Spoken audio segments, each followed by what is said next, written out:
Hey everybody, I am in my greenhouse right now. I am hiding from the rain, although I think it is starting to let up. I came outside today to harvest a bunch of things. Finally, things seem to be growing and ripening. I didn't know when this day was gonna come. This year has just been a really tough one in the garden. The weather conditions have been less than ideal. It's been very, very hot and very dry. We've had very little rain. And the pests have really been out of control. It's been pretty terrible. The Japanese beetles have just been devouring everything, and I have tried every method I know to get rid of them, and I just can't keep up. So we're gonna go out there, and I'm pretty sure the rain has let up, and we're gonna see what we can find. It's starting to rain again, but hopefully it doesn't pour so we can get this stuff done.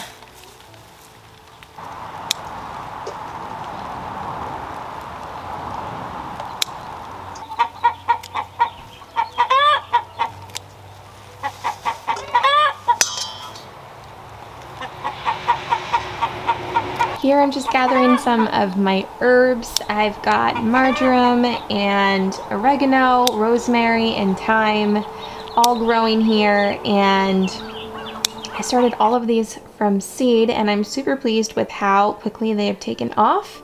So I'm gonna grab a bunch of this here, but I'm gonna leave a lot of the stems that have started flowering for the pollinators. They really go nuts over it.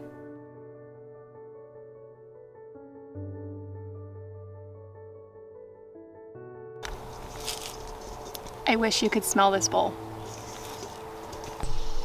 Okay, it's still drizzling a little bit, but that won't hurt us. So I'm gonna go and I'm going to start with my hot peppers that I have over here. I've got jalapenos, I've got some cayenne, which I don't think any of them are ready, and some paprika. So let's see here.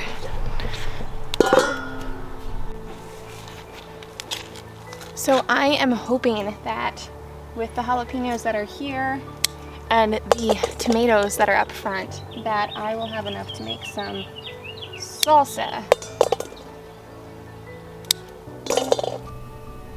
I did in fact have plenty of ingredients.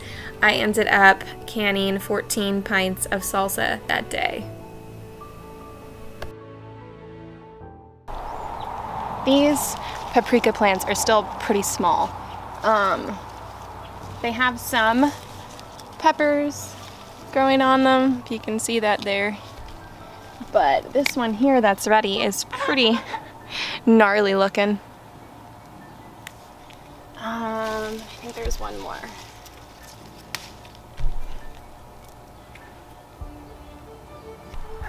I ended up with 12 calendula plants this year, so I have an abundance of the blooms, and I like to harvest these, dry them, and then infuse them in oil and use them to make salves. I'll be doing that later this year.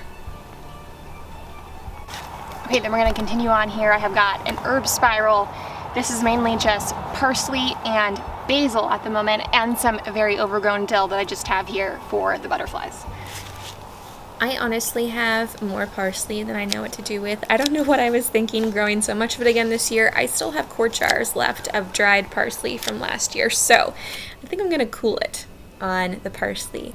But here you can see some garden friends I found, a little green frog, a swallowtail caterpillar. We've had quite a few of these, and my kiddos are super excited.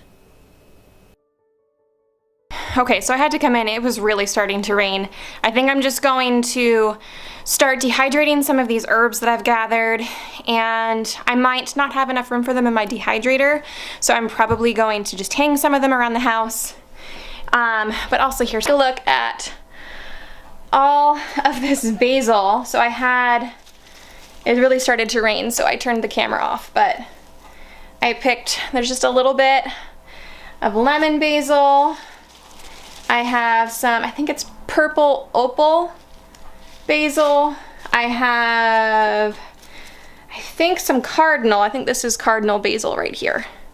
So I got a few of those and then a whole bunch of cinnamon basil. My Italian or Genovese basil is in a different spot. So hopefully the rain's gonna let up and I'll get out there later.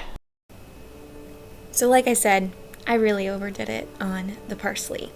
If you have any good ways to use up an abundance of parsley, please drop it in the comments and let me know. I would really appreciate it. And here I am just going to be tying up some of the excess herbs that didn't fit in the dehydrator.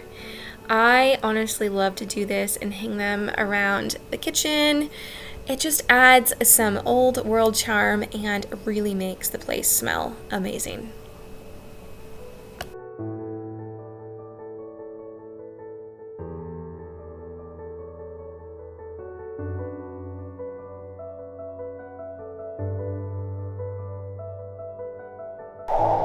Okay, so the rain let up. I'm gonna get back out here and grab some things, but I am not complaining about rain. Like I said, it's been super dry, so every little bit we get, I'm really thankful for. So as usual, one of the zucchini has gotten away from me. This guy is pretty big, but while not the greatest for just like serving up in stir fries or anything like that, this guy will be great for some zucchini bread or muffins. So I don't know about you guys, but I just love to grow things. And because I love to grow things, I end up growing way more than what we could ever eat or even give away. And I always seem to have just a surplus, an abundance of zucchini. And I really need to write that down and remember for next year.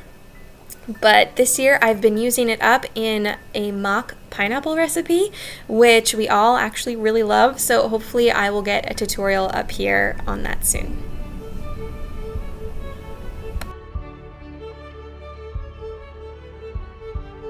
Another thing that seemed to have gotten away from me, a very large cucumber. Okay, brief intermission. We got a little package in the mail. It's kind of fun, so let me show you that. We got some more Cornish cross I'm gonna be raising. They all arrived healthy. I'm gonna go put them in the brooder. Hi, little guys. Hi. Oh my! Some are just going to... Here those Cornish cross are about 3 weeks later. They're doing really well, but let's get back to harvesting. So this here is what I lovingly refer to as my tomato forest. It should really be pruned, and normally I'm on top of it, but this season of life has just been a little hectic, so it is what it is. But there are still lots of tomatoes growing in here. Look at this beautiful Dr. Witchies, or however you pronounce it. They are truly my favorite tomatoes. Super sweet and a little bit less acidic. Dealing with a little bit of cat facing, but no big deal. Big old guy in here. I'm pretty sure these are Abe Lincoln. I think that's what they are. And he's got a yucky spot on there, but we'll just cut that out because the rest of it is just fine. Okay, this is like the biggest tomato I have ever grown. Can you see the size? I don't want to break it. Like, look at the size of that thing compared to my hand. It's massive. It's not quite ready. I'm gonna wait another day or so and then we'll weigh it and see how big it is. But just look at all these tomatoes. Finally.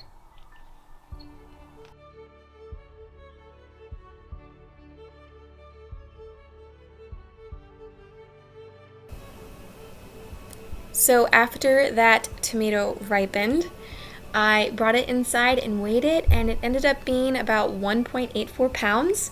I was a little surprised, honestly. I thought it was going to be bigger than that. It was just huge. But since then, I've brought in 2 other tomatoes that were both over 2 pounds. One was actually 2.4 pounds, I think the biggest tomato I have ever grown. And my daughter, who is soon to be 5, she gets so excited to go out and search for the biggest tomato, and we make it a little bit of a competition. So just a fun little thing.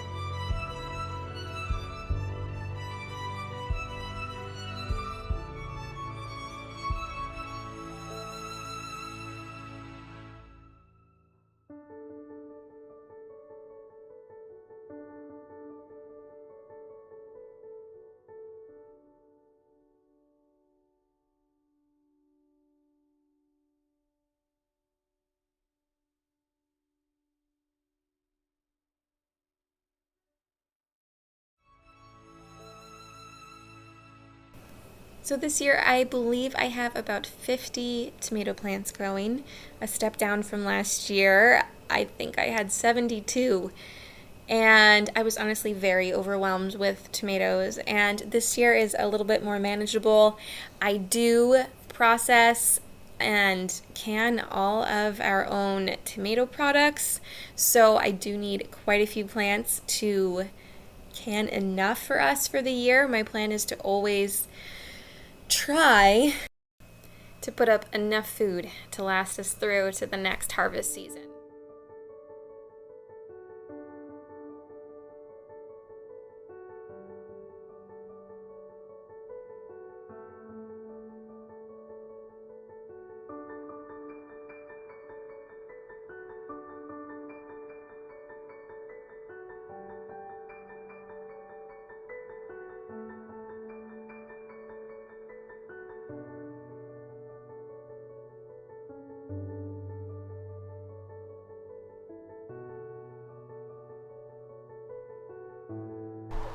Okay, so now I'm gonna move on to, I've got this row of peppers and another row right here, and they're loaded.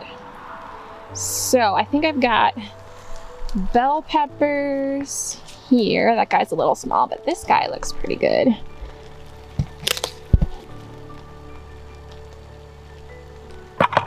So I'm just gonna go through here.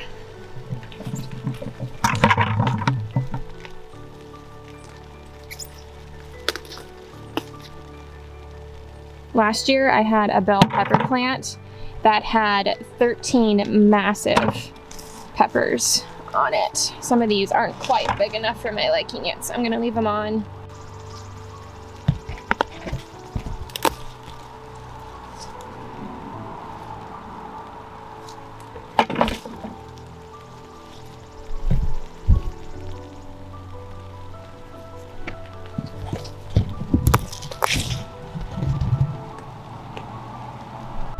And then just look at all of these banana peppers. I've got 6 of these in here as well.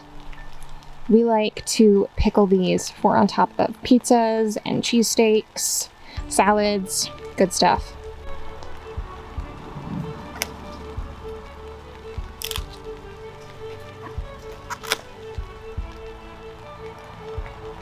Okay, and then I've got about, I have 8 of these. They look like jalapenos, and they are, but they're not jalapenos.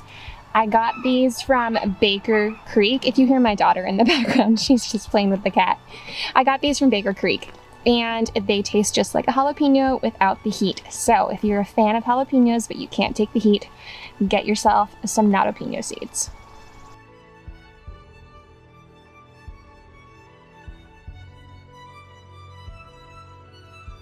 And then here I've got, I think, 6 Ajvarski peppers. They're great roasting peppers. I love to can them for like Italian roasted peppers to put in spaghetti sauce.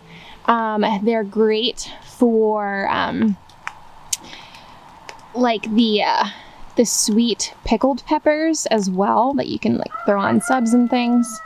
But I leave them go until they are red, but I see a few down there that we can go grab.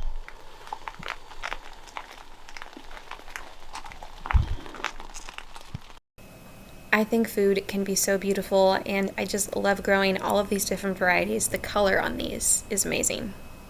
Okay, and the last thing I'm gonna harvest today is gonna be onions. There's other things like carrots and beets that need harvesting, but I'm gonna have my work cut out for me with all of these peppers. I've got almost a whole 5-gallon bucket full, and then my tomatoes and the herbs. So how you know your onions are ready for harvesting, the stalks are gonna bend over here at the base. Once they do that, there's no point in leaving them in the ground. These bulbs are not gonna grow any bigger. So these guys are ready to harvest, and then I'm just gonna take them in. I'm gonna hang them upside down for 2 to 3 weeks and cure them, and like a papery skin will form here, and then they'll be ready for storage for quite a while. But most of the ones I'm gonna pick, I'm actually gonna use pretty soon with my tomatoes and peppers for salsa.